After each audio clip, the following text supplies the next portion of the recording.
وإليك المشتكى وأنت المستعان ولا حول ولا قوة إلا بالله العلي العظيم. وقد قال تعالى في كتابه الكريم وهو أصدق القائلين: أعوذ بالله من الشيطان الرجيم بسم الله الرحمن الرحيم. يا أيها الذين آمنوا اتقوا الله حق تقاته ولا تموتن إلا وأنتم مسلمون. Al-ayat. Sadaqallahul azim. Amma ba'd. Ma'asyiral muslimat, ibu-ibu jamaah Majelis Taklim Masjid Peradaban yang semuanya insyaallah dimuliakan oleh Allah Subhanahu wa taala. Amin. Bersyukur kita kepada Allah dengan mengucapkan kalimat alhamdulillahi rabbil alamin. Alhamdulillah. Pagi hari ini Allah Subhanahu wa taala dudukkan kita di tempat yang terbaik. Sebagaimana yang Rasulullah kabarkan, ahabul biladi ilallahi masajiduha, tempat yang paling Allah senangi di muka bumi ini adalah masjid-masjidnya. Pagi hari ini pula kita berada di salah satu bulan istimewa di sisi Allah Subhanahu wa taala, yaitu bulan Rajab. Sebagaimana yang Allah Subhanahu wa taala kabarkan, inna iddatasyuhuri 'indallahi 12 syahran fi kitabillah. Sesungguhnya bilangan bulan di dalam kitab Allah ada 12. Yauma khalaqas samawati wal ardh. Allah menetapkannya ketika Allah membentangkan bumi sebagai tempat kita tinggal, ketika Allah Subhanahu wa taala menciptakan langit sebagai tempat kita berteduh. Dari 12 bulan itu Allah kabarkan minha arba'atul hurum. Ada 4 bulan yang Allah menyebutnya dengan kalimat hurum. Kata hurum adalah kata jamak dari kata tunggal haram, maknanya mulia. Maka Makkah dan Madinah disebut dengan haramain, 2 tanah mulia. 3 ke atas menggunakan kata hurum. Begitu juga 4 bulan yang Allah muliakan. 4 bulan ini Rasulullah kabarkan salah satu mutawaliyah, yang 3 berurutan. Sama-sama kita sudah mengetahuinya, Zulqa'dah, Zulhijjah, Muharram, yang satu terpisah yaitu bulan Rajab. Lalu ketika Allah Subhanahu wa taala memberikan bulan-bulan istimewa, Allah jelaskan zalika dinul qayyim, yang demikian itu agama yang lurus, fala tadzlimu fihinna anfusakum. Maka di bulan-bulan mulia ini jangan sampai kita menzalimi diri. Kalau menzalimi diri saja tidak boleh, lalu bagaimana menzalimi orang lain? Maka ketika Allah memuliakan bulan Rajab, tanggung jawab kita juga memuliakan bulan yang Allah muliakan.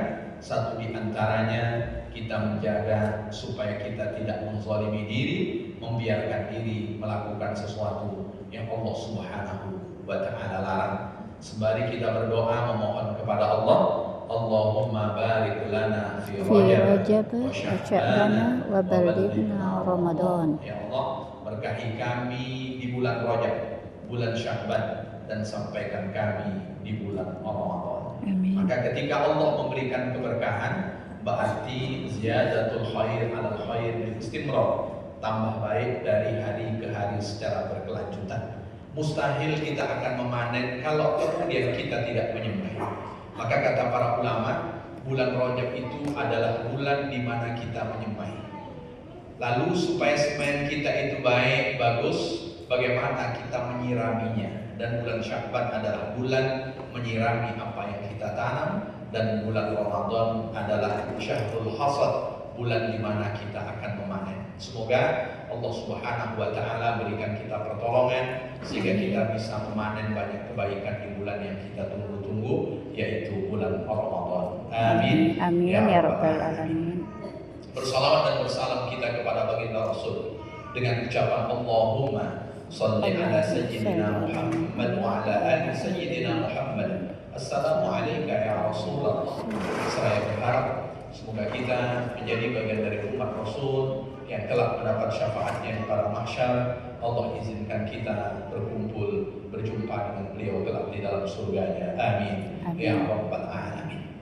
Rabi'ah bin Ka'ab al-Aslami, satu di antara sahabat Rasul sallallahu alaihi wasallam. Ia bercerita, abitu ma'a Rasulillah sallallahu alaihi wasallam. Aku menginap membersamai Rasul sallallahu alaihi wasallam. Bayangkan betapa bahagianya Rabi'ah dapat kesempatan membersamai Rasul Sallallahu Alaihi Wasallam. Karena Robi'ah membersamai Rasulullah dalam satu safar, lalu Robi'ah sengaja bangun terlebih dahulu di malam harinya sebelum Rasulullah Sallallahu Alaihi Wasallam bangun. Kenapa Robi'ah bangun? Karena Robi'ah ingin mengambilkan air yang air itu digunakan untuk berwudu Rasul Sallallahu Alaihi Wasallam.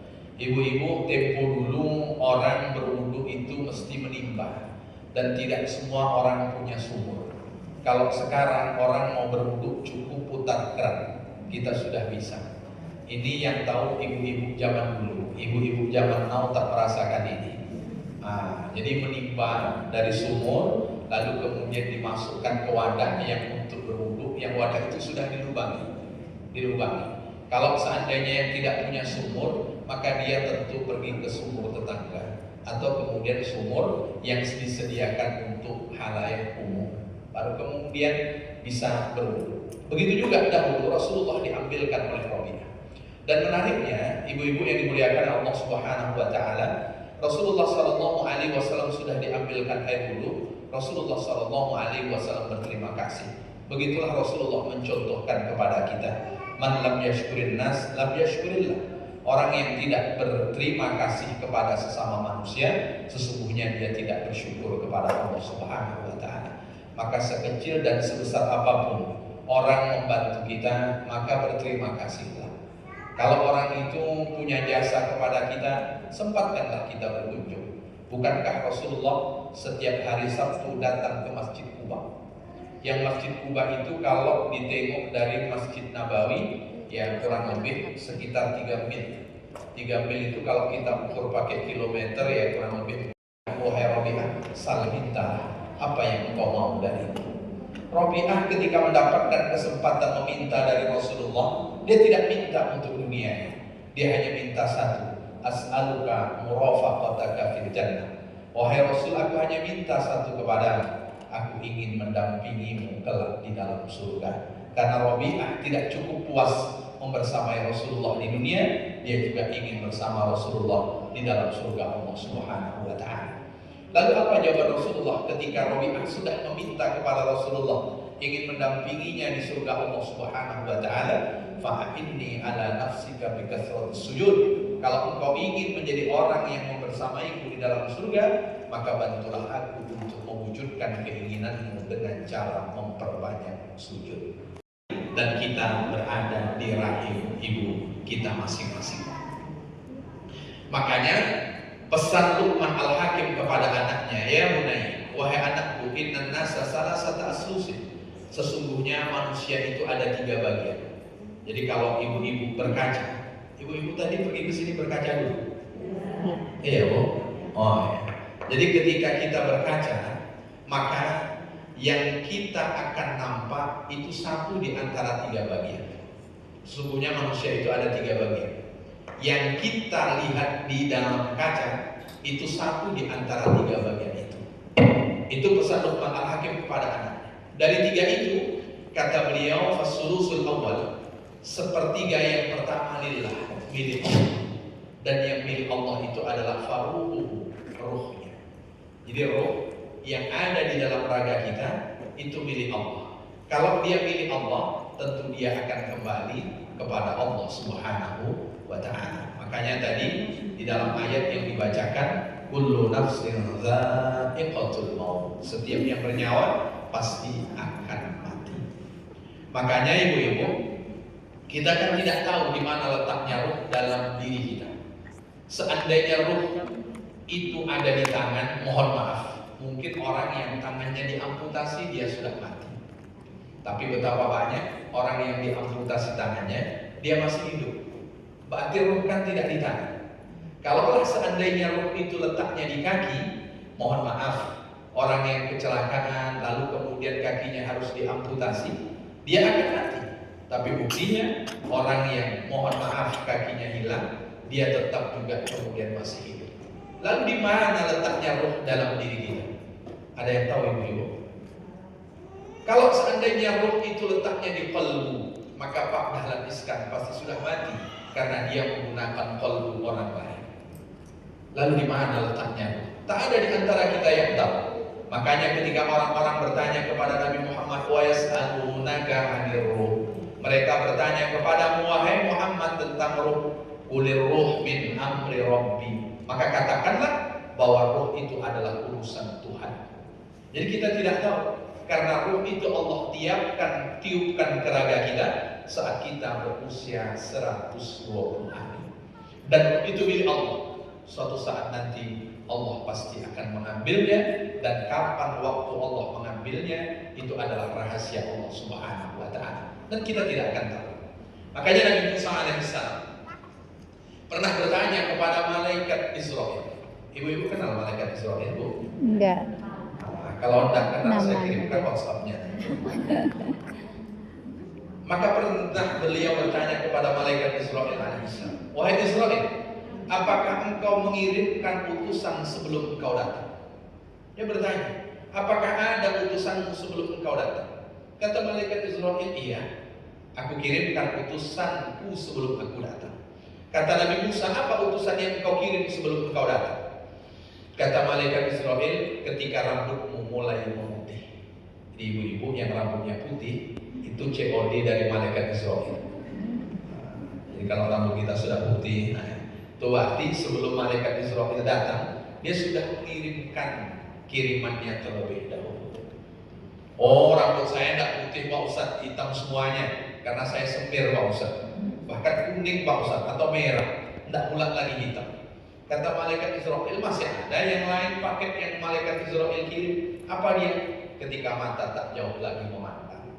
Ibu-ibu kalau sudah mulai agak rabun, nah itu paket dari malaikat Israel. Oh, saya tidak rabun Pak Ustadz, saya baca tulisan yang kecil pun masih terlihat. Ada lagi yang malaikat Israel kirim. Apa dia? Ketika telinga tak kuat lagi mendengar. Maka tadi kita itu dianjurkan untuk mengingat kematian supaya kita bisa membekali diri. Kenapa? Karena perjalanan setelah mati itu jauh lebih panjang dibanding perjalanan dunia. Sedangkan audit manusia saja itu lamanya setengah hari hitungan akhirat. Kira-kira setengah hari hitungan akhirat berapa tahun Bapak Ibu? Kok Bapak, Ibu-ibu? Hitungan satu hari akhirat berapa? Ka'alfi sanatim mimma ta'udun, seperti 1000 tahun. Berarti audit itu selama 500 tahun. Kira-kira di audit 500 tahun itu sebentar atau sekejap? Makanya doa yang kita minta kepada Allah Subhanahu wa taala, Rabbi hasibni hisaban yasira. Ya Allah, mintalah hisablah aku dengan hisab yang mudah. Jadi hisab itu panjang lama. Pernah suatu ketika Rasulullah SAW keluar dari rumah. Saat itu berjumpa dengan Abu Bakar dan Sayyidina Umar radhiyallahu anhu. Rasulullah bertanya kepada mereka berdua, ma'akhrajakum, apa yang membuat kalian keluar dari rumah? Kata Sayyidina Umar dan Sayyidina Abu Bakar, al-ju', kami lapar ya Rasul. Jadi Sayyidina Umar, Sayyidina Abu Bakar, meskipun salah satu di antara orang yang istimewa, meskipun orang-orang yang istimewa di sisi Rasulullah SAW, ketika tidak ada makan dia tidak pernah marah dengan istrinya, cukup keluar dari rumah. Maka ibu-ibu kalau suami keluar dari rumah, barangkali di dapur sedang tak ada makanan. Saat itu Rasulullah SAW kasusnya serupa. Rasulullah juga sedang dalam keadaan lapar. Rasulullah SAW sedang dalam keadaan lapar. Lalu Rasulullah tanya kepada mereka berdua, hal ma'akmal kuwah, apakah kalian kedua masih kuat untuk berjalan? Singkat cerita kata mereka berdua, nah kami masih kuat wahai Rasul. Yuk kita jalan pergi ke rumah Abu Taihan, salah satu sahabat. Singkat cerita berjalanlah mereka ke rumah Abu Taihan. Lalu kemudian Rasulullah mengucapkan salam, Assalamualaikum. Ternyata tak ada sahutan salam dari rumah Abu Taihan. Rasulullah mengulangi salam dengan berikutnya, Assalamualaikum. Ternyata di rumah Abu Taihan juga tidak ada orang yang memberikan jawaban salam. Sehingga salam diulangi sampai yang ketiga kali, Assalamualaikum. Ketika yang ketiga kali tidak ada jawaban, Rasulullah membalikkan badan. Kalau kita ibu-ibu setelah salam 3 kali tidak ada jawaban, Kita intai kaca rumah. Makanya kalau Ada kita nggak ya? pertama minta izin itu ya 3 kali. Kalau 3 kali tidak ada respon jawaban salam, ya udah pulang. Iya. Maka Rasulullah membalikkan badan. Saat Rasulullah membalikkan badan, Waalaikumsalam. Ternyata ada istri Abu Tayhan yang menjawab salam Rasulullah dengan 2 sahabatnya. Rasulullah bertanya, apakah engkau tadi tidak mendengarkan salam kami yang pertama? Kata istri Abu Tayhan, kami dengar ya Rasulullah. Yang kedua, kami dengar. Kenapa engkau tidak menjawab salam kami? Apa kata istri Abu Tayhan? Kami tidak puas kalau engkau hanya mendoakan kami 1 kali. Karena salam itu mendoakan. Maka ibu-ibu kalau ada kawan datang salam, diamkan dulu. Bukan tak dengar. Kenapa? Karena mau didoakan sampai 3 kali. Iya. Itu kata istri Abu Tayhan. Jadi sampai kemudian 3 kali baru kemudian dijawab. Singkat cerita, Abu Tayhan ternyata sedang keluar dari rumah untuk mengambil air. Dan tak lama Abu Tayhan pulang, lalu kemudian Rasulullah disuguhkan air, disuguhkan kurma, bahkan disembelihkan kambing. Itu dia. Jadi ibu-ibu kalau ada kawan datang, sembelihkan kambing juga. Kalau ada kambing. Kalau tidak ada kambing, cincang kambing. Tinggal di warung aplikasi, order. Ordernya waktu kawan datang, tuh langsung di order gitu kan. Pas kawan mau balik, baru mau saya order kan pulang. Itu enggak. Ibu-ibu yang dimuliakan Allah Subhanahu wa taala, setelah air diminum, apa kata Rasulullah? Walladzi nafsi biyadihi la tus'alunna an hadzal na'im yaumil qiyamah. Demi zat yang jiwaku ada pada kekuasaannya, sungguh kita akan dimintai pertanggungjawaban tentang nikmat ini di hari kiamat. Kalau air putih saja Allah mintai pertanggungjawaban, lalu bagaimana dengan yang lainnya? Air yang paling murah itu air apa ibu? Air sumur. Halo? Air yang paling murah apa? Air putih. Kalau yang paling murah saja Allah mintai pertanggungjawaban, lalu bagaimana dengan yang lebih mahal? Kalau air putih ini kira-kira yang Allah tanya berapa? 1. Dari mana air putih yang kau minum? Kalau sudah kopi, kira-kira pertanyaannya berapa? Bagi penggemar kopi, hati-hati. Dari mana? Auditnya akan lebih panjang. Iya. Bagi yang penggemar jus, semakin panjang. Apalagi jusnya pakai 3 tingkatan. Yang di bawah alpukat, yang di atasnya mangga, yang di atasnya lagi buah naga. Halo, roh ada suku cadangnya? Enggak ada. Milik Allah akan kembali kepada Allah. Dan roh itu tak pakai biaya. Kalau ada suku cadangnya baru pakai biaya. Tapi karena tak ada suku cadangnya, maka roh tak membutuhkan biaya. Kedua, amal semuanya membutuhkan biaya. Meskipun ada sebagian amal yang membutuhkan biaya seperti haji, Umroh. lalu kemudian fisik. Dari 3 ini mana yang paling banyak biayanya? Fisik. Fisik. Skincare-nya berapa per bulan? Apalagi makanannya berapa per hari? Pakaiannya berapa per tahun? Jadi yang paling mahal biayanya itu justru fisik kita. Tapi yang paling mahal itu ternyata akan habis dimakan oleh cacing tanah. Cacing tanah. Jadi bapak, ibu-ibu yang dimuliakan Allah Subhanahu wa taala, di antara makhluk yang istimewa itu cacing. Ibu-ibu pernah tengok cacing? Biasanya perempuan beli dengan cacing. Laki-laki banyak yang mencarinya. Untuk apa? Untuk mancing. Saya ada punya salah satu teman bisnis cacing. Omsetnya rata-rata per bulan 12 juta. Menarik juga ternyata bisnis cacing ini. Mungkin nanti ibu cari lah gimana cara bisnis cacing. Yang geli tak usah. Yang geli tidak usah. Di Pekanbaru yang sulit ditahan oleh istri itu kalau suami hobi mancing. Itu merayu, mencari cara bagaimana supaya kemudian bisa mancing. Dan mancing itu asik. Saya termasuk hobi mancing, tapi sejak beristri hilang lagi hobi mancing saya. Kalau balik kampung saya masih mancing lagi gitu. Masih mancing itu asik. Dan cacing itu ibu-ibu, kita tidak pernah menengok di mana letak hidungnya. Ada ibu-ibu yang pernah nengok hidung cacing? Nah, tapi radius penciumannya, itu luar biasa. Makanya dimanapun nanti kita mati, berapapun harga biaya fisik kita saat kita hidup, itu hidup akan menjadi santapan cacing tanah. Habis. Maka kita tinggal tulang belulang yang tersisa tinggal aja uzanab, tulang ekor. Minhu yurkabu wa yub'ats, dari tulang ekor itu kita disusun dan dibangkitkan kembali oleh Allah Subhanahu wa taala di hari kebangkitan. Lalu kalau kita dikembalikan oleh Allah, disusun dan dibangkitkan oleh Allah di hari kebangkitan, kemana perginya roh kita setelah kita wafat? Kayaknya itu temanya yang dikirimkan ke saya. Ibu-ibu yang dimuliakan Allah Subhanahu wa taala, tentu saya tidak bisa menjawab kalau tidak membaca karya ulama. Satu di antaranya karya Imam Qurtubi. Maka kata Abdul Hasan Al-Qamisi, as-sahih minal madhab walladhi alaihi ahlus sunnah, yang sahih di dalam madhab dan kemudian yang diyakini oleh madhab ahlus sunnah wal jamaah, annaha tarfa'uhal malaika hatta tawaqqafaha baina yadayillahi ta'ala fayas'alha. Jadi roh itu ternyata diambil oleh malaikat, dibawa ke hadapan Allah Subhanahu wa ta'ala. Maka orang yang mati itu berarti rohnya tidak ada. Kita masih bisa bergerak, masih bisa duduk nikmat, masih bisa bercerita dengan kawan. Kenapa? Karena roh masih bersama dengan raga. Kalau pagi ini roh kita tak bersama dengan raga, kita di mana ibu? Halo? Oh, kita sudah diumumkan innalillahi wa inna ilaihi raji'un. Jadi kalau roh masih bersama dengan raga, berarti kita masih bisa menikmati karunia Allah Subhanahu wa taala yang ada di muka bumi.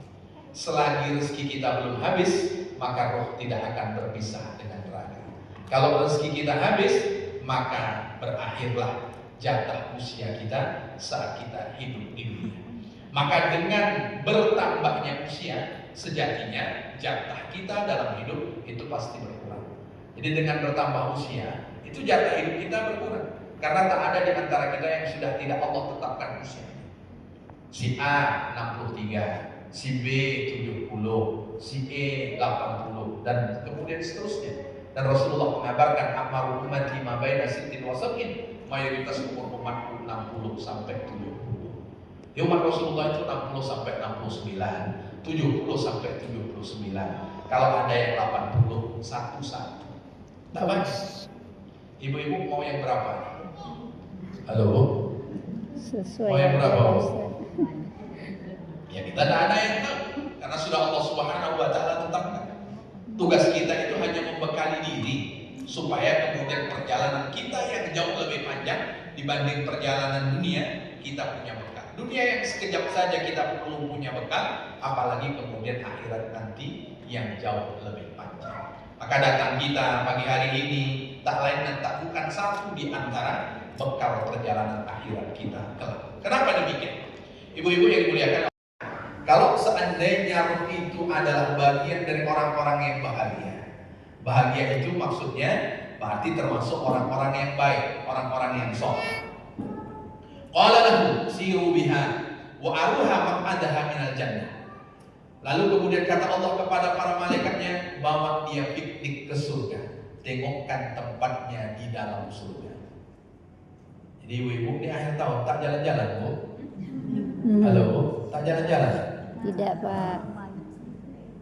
Jadi kata Allah kepada malaikatnya, kalau dia baik, bawa dia jalan-jalan ke surga. Dan tak ada yang lebih indah dibanding surga Allah Subhanahu wa ta'ala. Dunia itu hanya perumpamaan. Hanya perumpamaan. Maka kata para ulama sastra, salah satu juz'in aqal bil hadad, ada 3 hal yang bisa menghilangkan gundah gulana. Di ibu-ibu kalau sedang sedih, sedang beban berat, itu ada 3 hal obatnya. Ini kata penyair. Yang pertama kata beliau Allah, yang pertama ayat. Ibu-ibu kalau orang sedang stres, sedang berat, atau kemudian baru jatuh dari kendaraan, pertolongan pertama apa biasanya? Diberi air. Kenapa? Karena air itu bisa menghilangkan beban berat, stres. Makanya kalau suami nampak stres, Bu, buatkan kopi, buatkan teh. Karena pada keduanya ini ada unsur yang bisa mengurangi beban berat. Mengurangi beban berat. Ibu-ibu kalau sedang stres, nengok air sungai yang mengalir, nengok ombak yang menerpa bibir pantai, nengok air terjun, kira-kira berkurang stresnya, Bu? Berkurang Bu? Ya berkurang. Nah, maka orang Pekanbaru perginya kemana? Untuk menghilangkan stres, ke Sumbar. Ke Sumbar. Karena banjir aja orang tak ke Sumbar. Itu pun masih banyak yang ke Sumbar. Nah itu. Tapi ketika balik ke Pekanbaru stres lagi lah. Nah, maka tawaran ulama ini sifatnya sementara. Alma. Yang kedua wal khadra, yang bisa menghilangkan stres itu adalah hijau. Sesuatu yang hijau ketika ditengok itu hilang stres. Maka ibu-ibu kalau tengok sawah terbentang luas, gimana rasa hatinya? Oh, senang. Hijau itu kalau kita tengok ini enak. Tapi banyak orang yang sekarang memalsukan kebahagiaan. Contohnya apa? Rumput di rumah semuanya palsu. Nah, kan? Pot bunganya palsu, di pojok rumah palsu. Jadi artinya menyenangkan mata yang sifatnya fata morgana, bengah, palsu. Semuanya palsu. Padahal yang hadroh ini luar biasa. Maka orang kalau stres pergi ke gunung, pergi nengok hamparan sawah, itu hilang beban. Balik ke Pekanbaru stres lagi. Maka puncak kenikmatan itu yang ketiga Nazrul Ridwan, melihat Allah. Maka nikmat di dalam surga itu adalah memandang Allah Subhanahu wa taala. Maka doa Rasulullah sallallahu alaihi wasallam, Allahumma rzuqni lazzatan nazli ila wajhikal karim wasyauqa ila liqa'i. Ya Allah, rezekikan aku kenikmatan untuk bisa memandangmu dan hadirkanlah rasa rindu untuk berjumpa denganmu. Itu doa Rasulullah sallallahu alaihi wasallam. Makanya nikmat yang terbesar di dalam surga Allah Subhanahu wa taala adalah memandang Allah. Maka Allah perintahkan kepada para malaikat untuk membawa ruh-ruh orang yang baik piknik ke surga. Tengok tempatnya di dalam surga Allah Subhanahu wa taala. Jasadnya belum nengok, tapi ruhnya sudah nengok. Seperti ibu-ibu bermimpi. Ibu-ibu kalau mimpi dapat duit 1 koper, rasanya gimana? Halo, senang? Pas bangun? Kecewa. Pas bangun? Kecewa. Ternyata bermimpi Pak Ustaz ini kan. Tapi paling tidak, roh kita sudah merasakan kebahagiaan itu. Begitu juga saat roh sudah berpisah dengan raga, saat sudah dibawa ketemu Allah, lalu kemudian kata Allah, bawa dia piknik ke surga. Itu dia. Dibawanya ke surga. Maka dia nengok, diperlihatkan oleh Allah Subhanahu wa taala tempat di dalam surga. Fayasiru nabihi fil jannah ala qadri ma yaghsilul mayyit. Lalu kemudian ruh itu dibawa piknik ke surga selama proses penyelenggaraan jenazahnya di dunia. Di selama proses penyelenggaraan jenazahnya di dunia, sebegitulah Allah perintahkan malaikat membawa piknik ruhnya ke dalam surga Allah Subhanahu wa taala. Ibu-ibu pernah mimpi masuk surga? Halo? Entah Pak Ustaz macam surga tapi entah bukan ini kan. Jadi dibawa ya, kalau mau mimpi dalam surga ya berarti cepat-cepat jumpa malaikat Israfil. Dibawa ke surga, ditengokkan tempat. Berapa lamanya? Selama proses penyelenggaraan fardhu kifayah. Lalu kemudian fa idza ghusilal mayyit wa kufina ruddat wa adrajat baina kafnihi wa jasad. Ketika jenazah sudah dimandikan, ketika jenazah sudah dikafankan, ketika sudah dikafankan, lalu kemudian disolatkan, dimakamkan, ruddat, roh itu dikembalikan. Setelah piknik ke surga, lalu kemudian roh itu dikembalikan. Kapan? Setelah kita disolatkan, setelah kita dimandikan, dikafankan, disolatkan, lalu kemudian dimakamkan.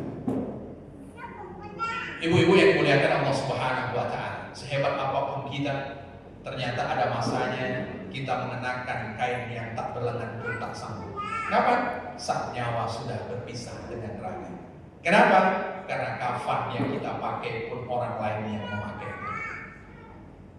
Maka mungkin antara orang-orang tua kita ini ada yang pernah mendengarkan senandung zaman dulu, tapi tak tahu ini betul atau salah. Setelah kaki orang yang mengantarkannya ja'ahu malakani, dia nanti akan didatangi 2 malaikat. Di roh yang sudah dikembalikan ke raga, lalu kemudian didatangi 2 malaikat. Kenal malaikatnya, Bu? Kenal, Bu? Munkar dan Nakir. Itu. Munkar dan Nakir itu kalau nanti kita sudah dimasukkan ke liang lahat, satu persatu orang meninggalkan kita, dia datang. Mereka datang menjumpai kita. Fayaqudanihi, yang tadi berbaring miring menghadap kiblat, lalu kemudian didudukkan. Setelah didudukkan, fayas'alanihi, lalu kemudian kedua malaikat menyoal orang yang ada di alam barzakh. Ibu-ibu mau saya kasih bocoran soal alam barzakh? Halo. Orang ketika tes CPNS dapat bocoran senang dia. Kenapa? Lulus. Ibu-ibu dulu waktu masih zaman ada ujian nasional, kalau dapat bocoran soal gimana rasanya? Senang. Lulus di dalam pertanyaan alam barzakh. Itu tidak ada ujian ulang, Bu, seperti anak ibu-ibu kan? Kalau ke ujian ada waktu 1 pekan untuk mengulang materi yang tidak lulus. Bu, masih ingat dulu waktu sekolah, Bu? Bu, waktu kalau dengan tidur itu terasa sekejap. Bayangkan kalau kita punya penyakit tidak bisa tidur malam, bangun di hari kebangkitan. Itulah nanti kita setelah kemudian kita berada di alam barzakh sampai hari kebangkitan. Makanya ibu-ibu yang dimuliakan Allah Subhanahu wa taala, siapapun kita, berapapun lamanya kita meninggal, nanti ada tulang yang tidak akan busuk yang disebut dengan tulang ekor. Dengan tulang ekor nanti kita dibangkitkan dan kemudian kita akan dimintai pertanggungjawaban. Lalu bagaimana nanti kita saat di hari kebangkitan? Ibu-ibu yang dimuliakan Allah Subhanahu wa taala, yamutul mar'u ala ma asya alaih. Seseorang itu nanti wafat berbanding lurus dengan kebiasaan.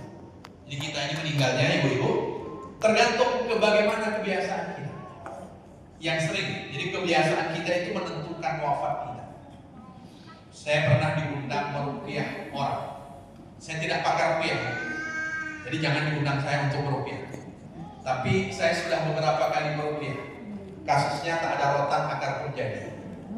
Ya nengok orang kesurupan, tak mungkin saya tinggal gitu saja kan. Saat semuanya takut, ya maka mau tak mau, istilahnya tak ada rotan akar pun jadi. Dari sekitar 11 atau 13 orang yang pernah saya ruqyah, ada yang saya putar arah, tak sanggup, tak berani. Ada pertama di pengalaman pertama, saya diundang untuk meruqyah, yang kesurupan perempuan. Saya tidak tahu, dari sekian pasien yang pernah saya ruqyah, itu yang laki-laki 1, sisanya perempuan. Ya perempuan, 1 jam 2 dini hari, dipanggil. Saya tidak berani sendiri, saya ngajak kawan-kawan. Pas sampai di tempat, wahai manusia, perempuan suaranya berubah menjadi laki-laki, balik. Ya karena kasihan awalnya, bukan ahlinya, karena kasihan, takut, lalu kemudian balik. Lalu kemudian waktu saya di Padang, saya pernah tinggal di Padang 2010 sampai 2014. Saya diundang juga oleh jamaah untuk kasar. Dalam keadaan kasar, artinya kebalikan dari orang yang beriman. Dalam keadaan kasar, sampai kemudian dia menjerit seperti menjeritnya keledai. Ibu-ibu pernah nengok keledai? Inna ankaral aswati la sautul hamir. Suara yang paling tak enak didengar oleh telinga itu adalah suara keledai. Nanti buka YouTube, suara keledai. Nah itu pencet. Nah, itu suara yang paling tak enak didengar oleh telinga. Lalu kemudian setelah dipisahkan dengan raga, bagaimana kemudian rohnya orang yang tidak beriman? Ukhruji ayatuhan nafs al-khabithah. Keluarlah engkau wahai roh yang buruk. Artinya roh yang buruk itu disebutkan untuk keluar dari jasad yang buruk pula. Dari roh yang buruk keluar dari jasad yang buruk. Lalu kemudian roh itu ketika dia tidak baik, lalu kemudian disuruh keluar dari jasad yang tidak baik, lalu nanti dimasukkan lagi ke raga, dan ketika nanti ditanya oleh malaikat Munkar dan Nakir, ketika ditanya madza qulta an hadzal rajul Muhammad, apa pendapatmu tentang laki-laki yang bernama Muhammad, dia akan mengatakan aku kama yaqulun nas. Yang aku sebutkan ya sebagaimana yang disebutkan oleh orang. Berarti dia tidak tahu siapa sosok baginda Rasulullah SAW. Fa yudrabu bibit rokotin, lalu kemudian ditopok dengan martil. Ibu-ibu bisa bayangkan bagaimana besarnya martil malaikat. Kalau malaikat yang punya sayap, ibu-ibu martil ini berwarna-warni, bermacam-macam. Ada martilnya dokter, kecil, top 7 juta. Nah itu dia. Ada martilnya manusia besar, Dari jam 7.30 pagi sampai jam 4.30 sore 200.000. Nah itu ada. Ada lagi martilnya malaikat. Untuk apa? Untuk orang yang tidak bisa menjawab. Lalu saat ditokok dengan martil malaikat, dia menjerit sekuat-kuatnya. Jeritan itu didengarkan semua makhluk Allah di bumi selain manusia dan jin.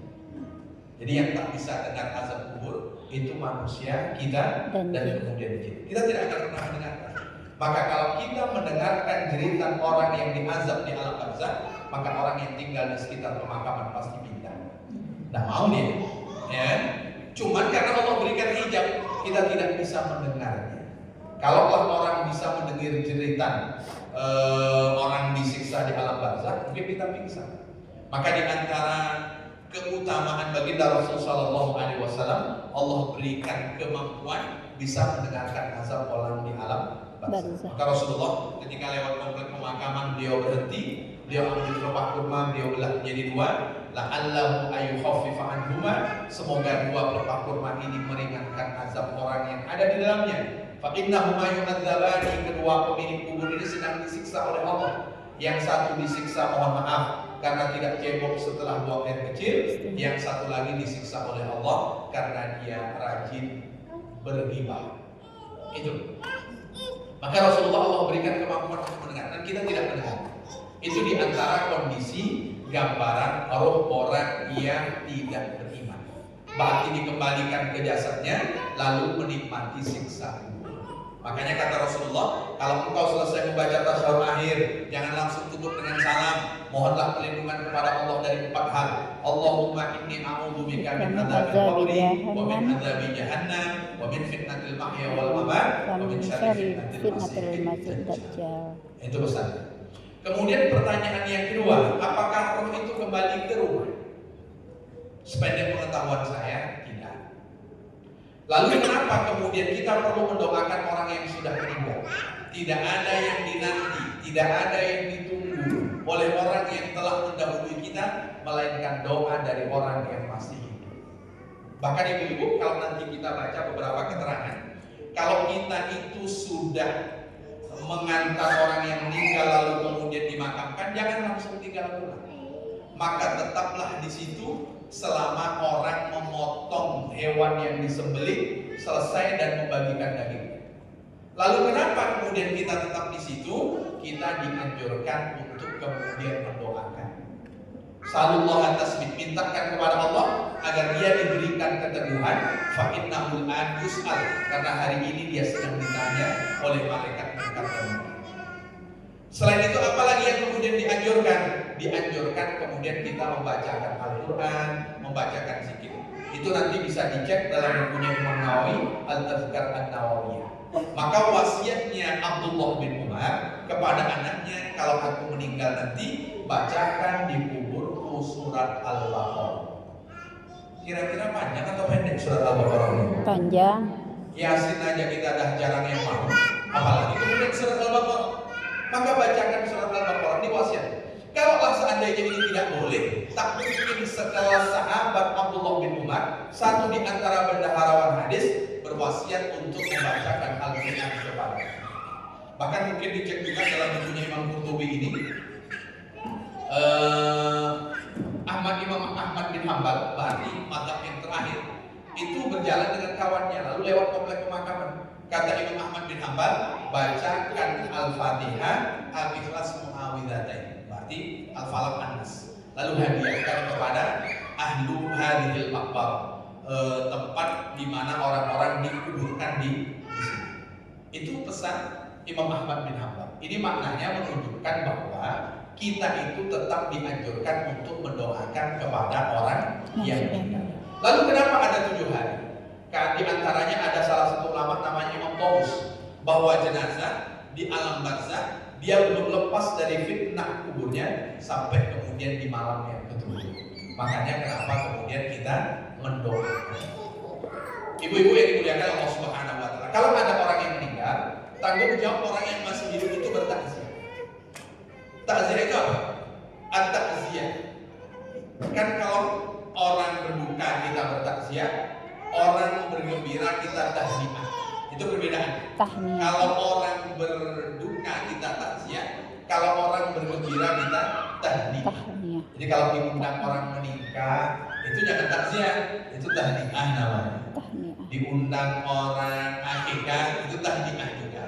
Kalau kemudian ada orang yang meninggal kita datang, itu namanya takziah. Takziah. Takziah itu tasbih. Takziah itu membantu orang supaya kemudian dia kuat, tambah sabar. Takziah itu mengucapkan kalimat yang kalimat itu mengurangi beban dari orang yang sedang diuji oleh Allah. Kalau kemudian ada orang yang keluarganya meninggal, dibacakan Yasin, kira-kira yang dibacakan senang atau susah? Ya itu kan bagian dari takziah, karena menyenangkan orang. Jadi kalau ada orang dibacakan ayat Al-Quran sedih, nah itu berarti setan tuh namanya. Karena yang dibacakan Al-Quran itu sedih, setan dia. Jadi kalau orang yang beriman tak mungkin sedih. Jadi menyenangkan orang itu kan bervariasi. Mungkin di satu tempat karena dibacakan Al-Quran dan lain sebagainya. Itu di antara. Lalu kenapa kok kemudian sampai 1 tahun masih kemudian didoakan? Ibu-ibu, Rasulullah setahun sepeninggalan Aisyah, Rasulullah menyembelih kambing. Bukan 1 tahun itu aja, 2 tahun berikutnya Rasulullah menyembelih kambing.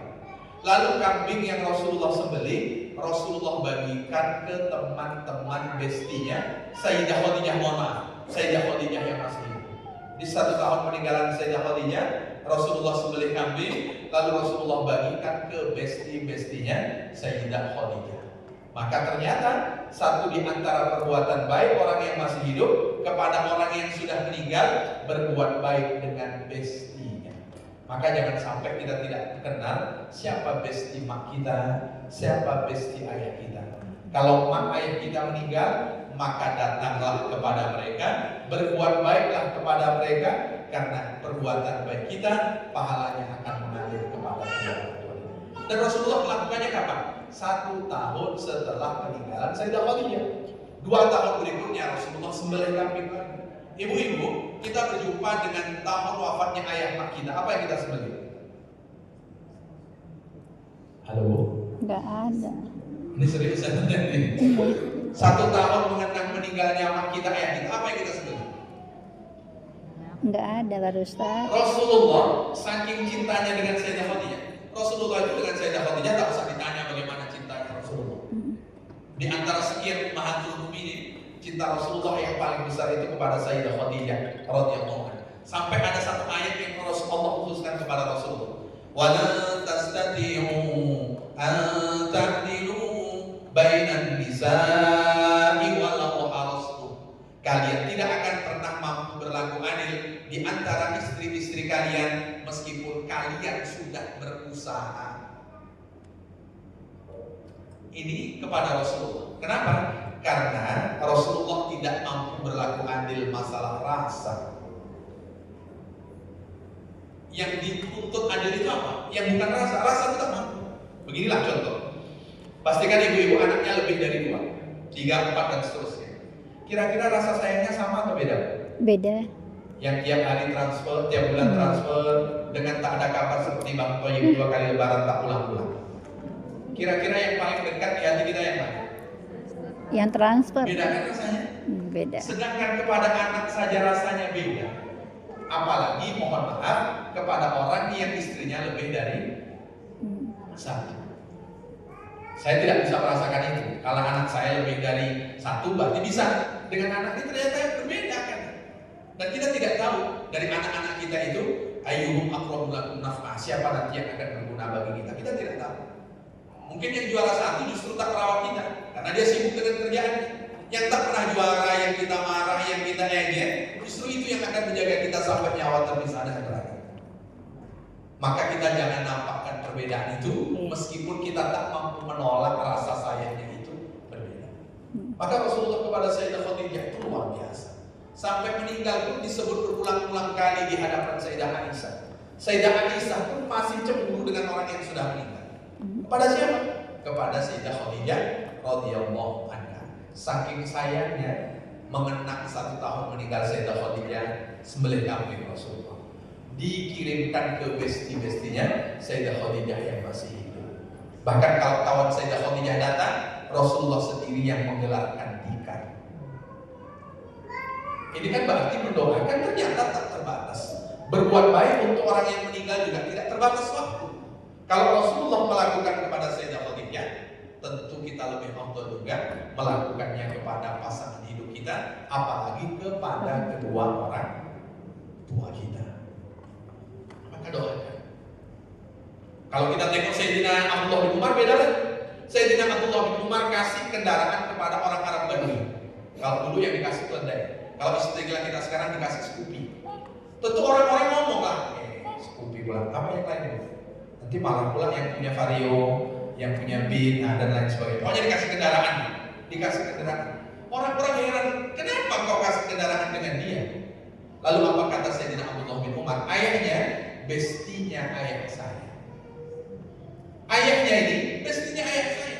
Maka ketika Sayyidina Abdullah bin Umar berbuat baik kepada anak besti ayahnya, itu di antara amal yang dicontohkan oleh baginda Rasulullah SAW. Maka ada seseorang dari kalangan Bani Salman bertanya kepada Rasulullah, ya Rasulullah, al-baqiya min birri abawayya sayyidul amruhuma ba'da wafatihima. Rasul, masihkah bisa aku berbakti kepada ayah dan ibuku yang ketika mereka sudah meninggal? Kata Rasulullah, nah bisa engkau berbakti kepada mereka. Bagaimana kata Rasulullah? Yang pertama, as-salatu alaihima, kau salatkan jenazah.